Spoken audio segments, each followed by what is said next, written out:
It is impossible to read this morning's Torah reading without one word popping out and grabbing your attention in a way that it always does, certainly in the last 20-some years, but today more so than ever.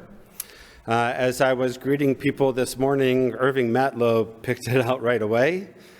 In the opening verses of the Torah, we read, "V'tishachet ha'aretz lifnei Elohim," that the earth was filled of corruption, v'timale ha'aretz chamas, and the earth was filled with chamas, an ancient word, thousands of years old. In the Hebrew, it has the meaning of violence and oppression. That's how certainly Ibn Ezra understood it. Some translate it as robbery and so forth, but however you understand Hamas, the thrust of the Torah reading is that the earth was so filled with it that God decided that creation had failed. Creation had failed.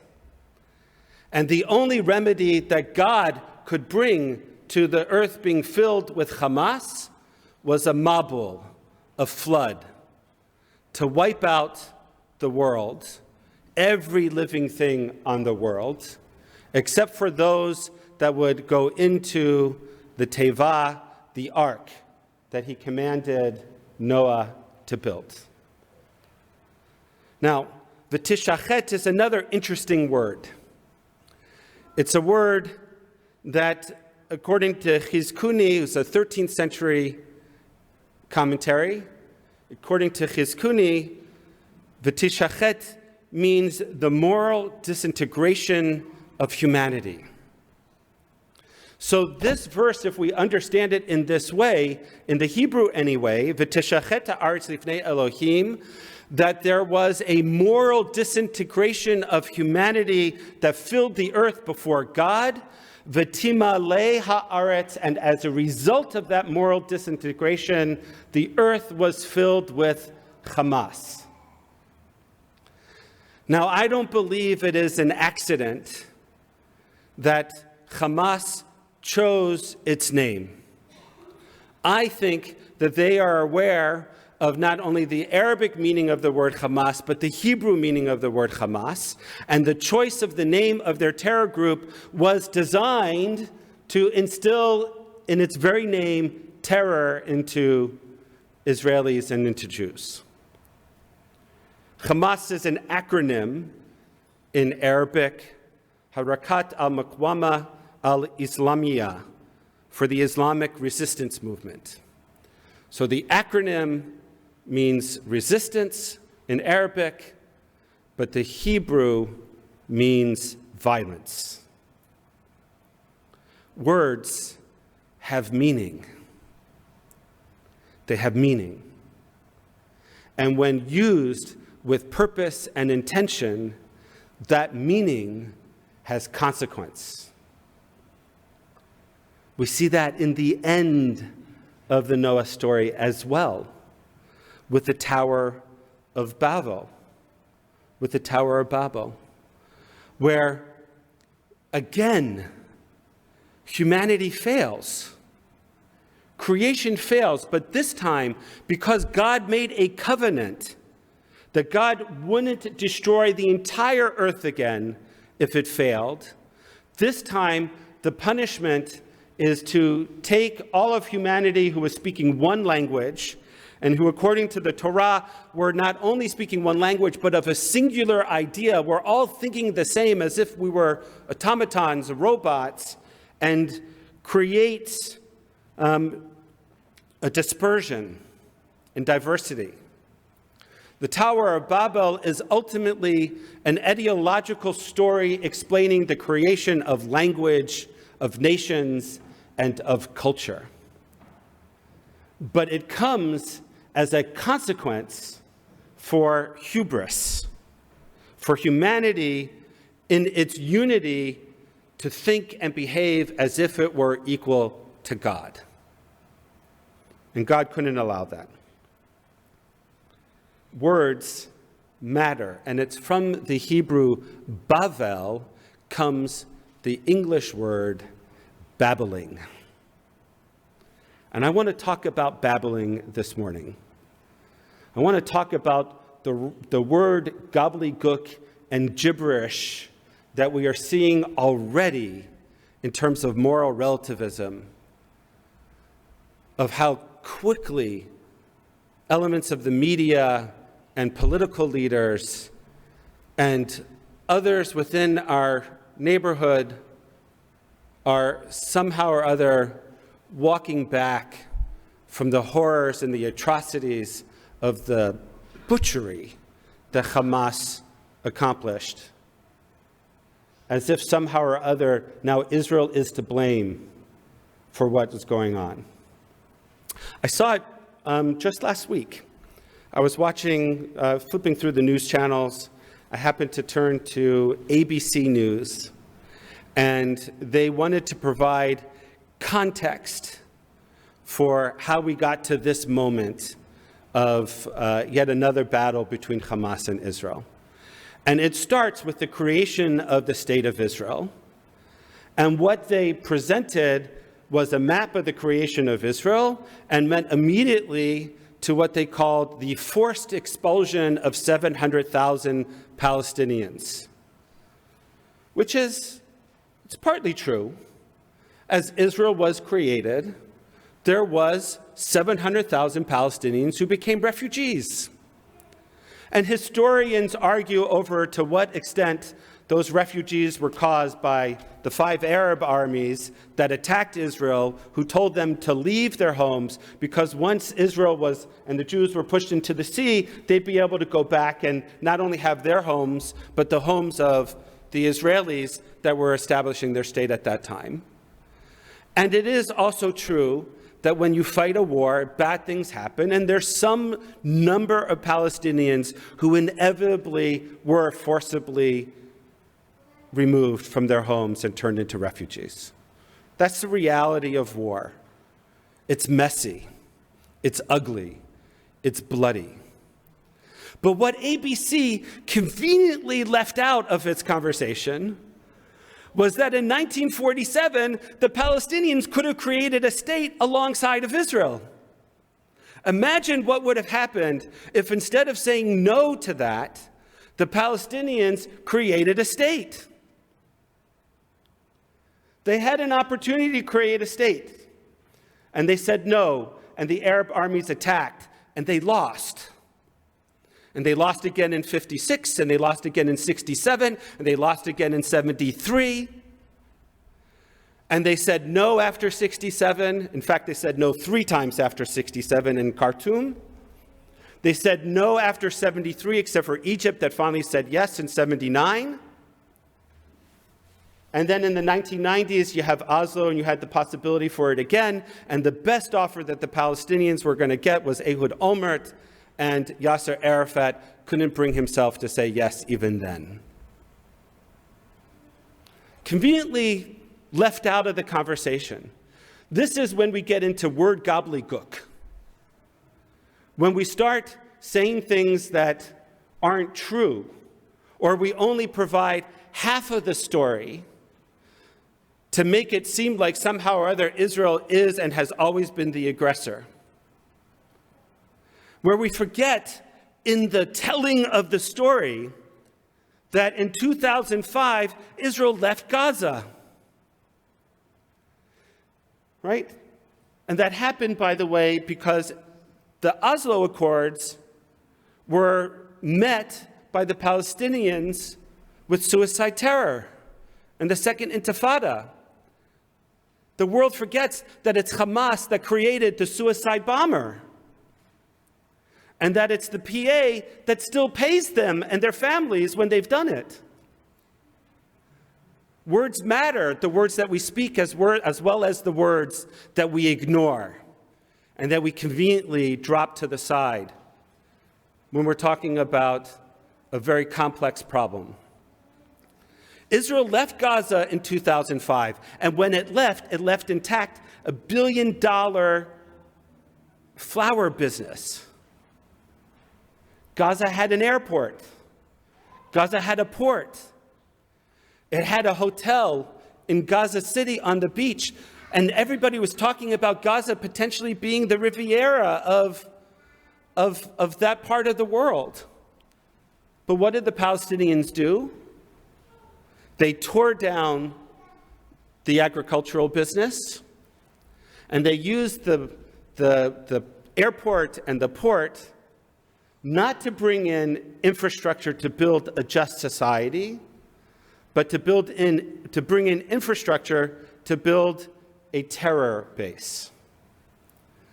Why is it that Israel and Egypt, that's the other part of it, Gaza shares a border with Egypt. Why is it that Israel and Egypt have imposed a blockade on Gaza? Because they don't want to keep fighting wars.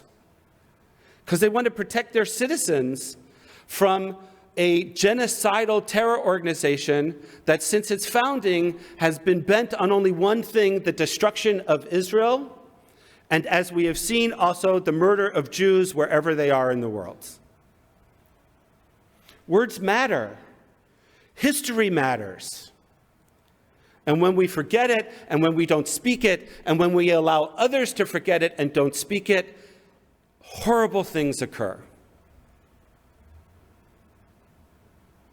It's as if we have never learned the lesson that words create a context for violence, or they can create a context for peace.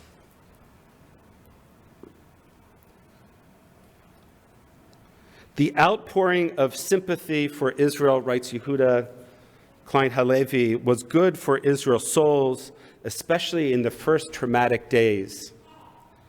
But we all knew, he writes, that much of that sympathy would begin to evaporate with the devastating scenes of the terrible destruction of Gaza.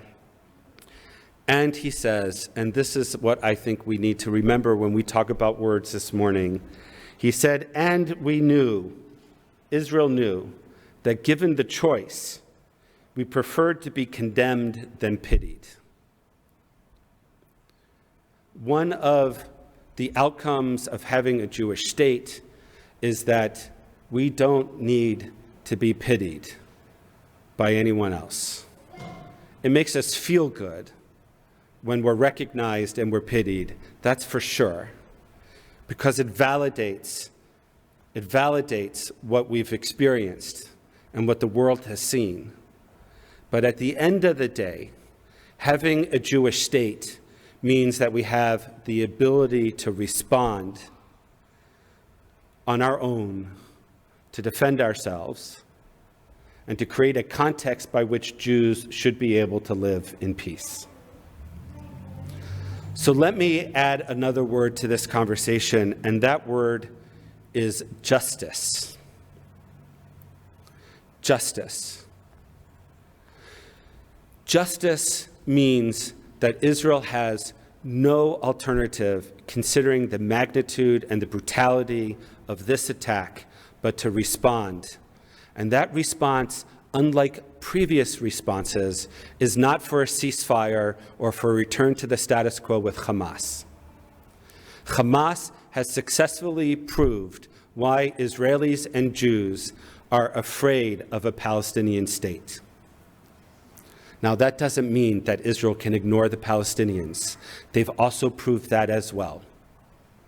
We can't ignore the Palestinians, and some solution, long-term solution to this conflict needs to be attended to. And I still believe that the best solution is a two-state solution, one for the Palestinians and one for the Israelis and Jews, just like was offered in 1947.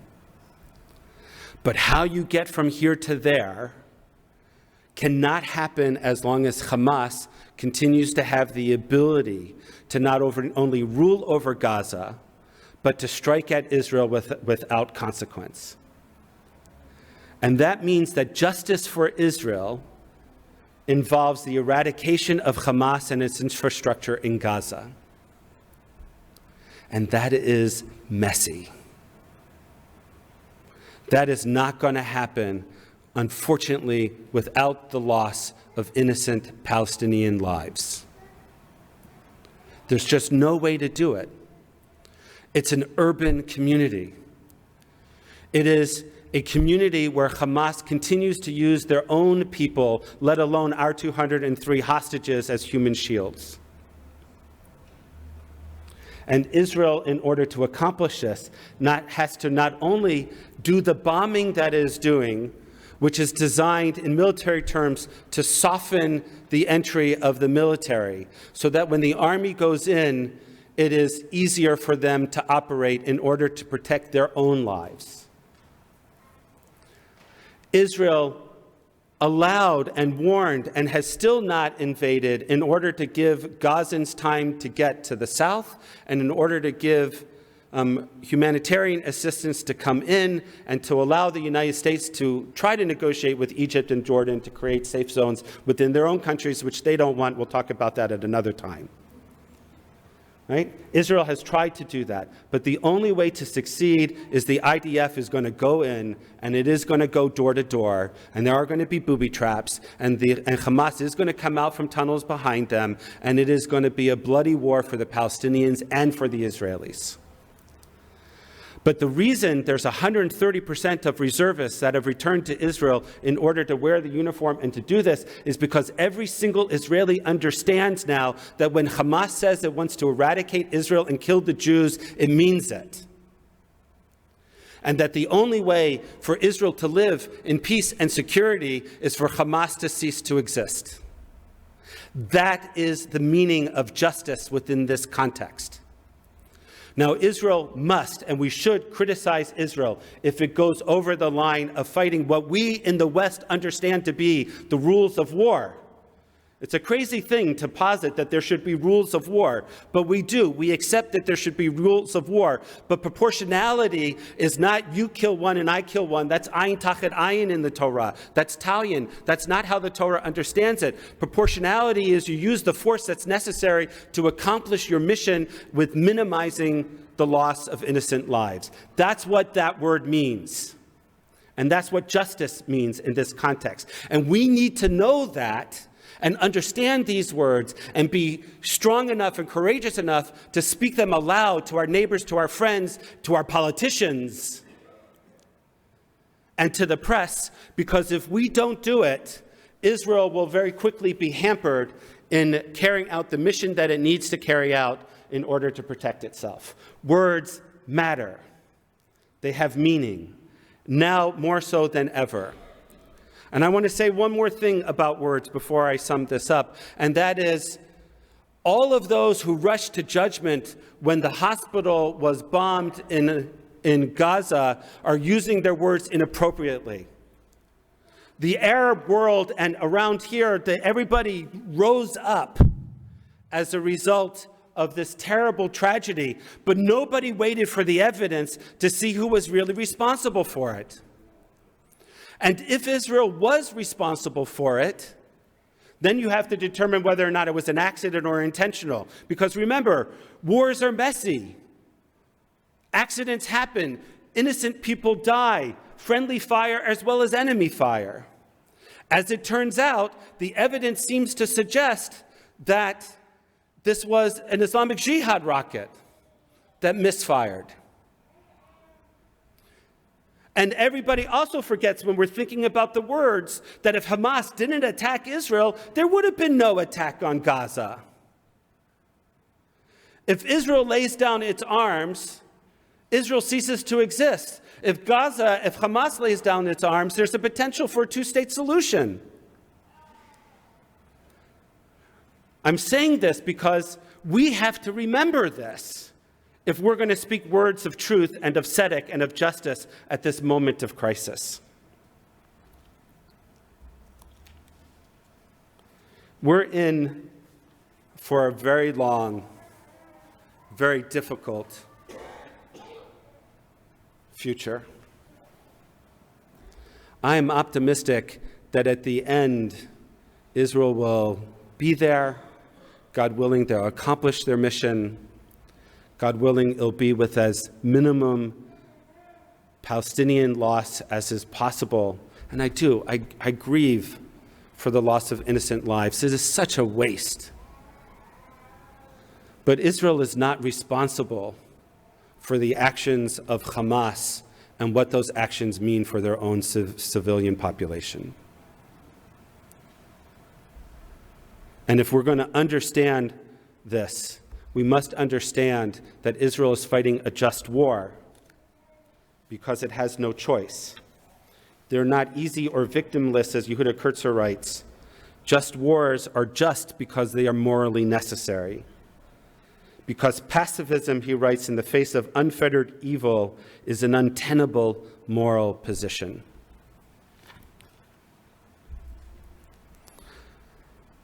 The Baal Shem Tov, the father of Hasidim, teaches us something from the Parsha about words that I think relates to the topic that I just shared. In commenting on the verse, Vayomar Adonai leNoach ba'ata, come you, Noach, and all of your household, El HaTeva, into the ark. The Besht offers a translation of the word Teva that can mean word. It can mean word. In which case, the meaning of the verse is Vayomer Adonai leNoach ba'ata uv'chol beitecha, come Noach, you and all of your household, El HaTeva, into the word. Delve into the meaning of every word of Torah and prayers with all of your strength and spiritual dedication. Our task as Jews who want to be able to prevent the moral justification for this war, as well as criticize Israel and hold it accountable when it goes over that moral line, we have to learn to dive into and delve into the meaning of every teva, of every word, with all of our strength and all of our spiritual dedication. And if we do that, then perhaps on the other side of this crisis will be an opportunity to rebuild, not only for Israel, but for the Palestinians as well. Shabbat Shalom.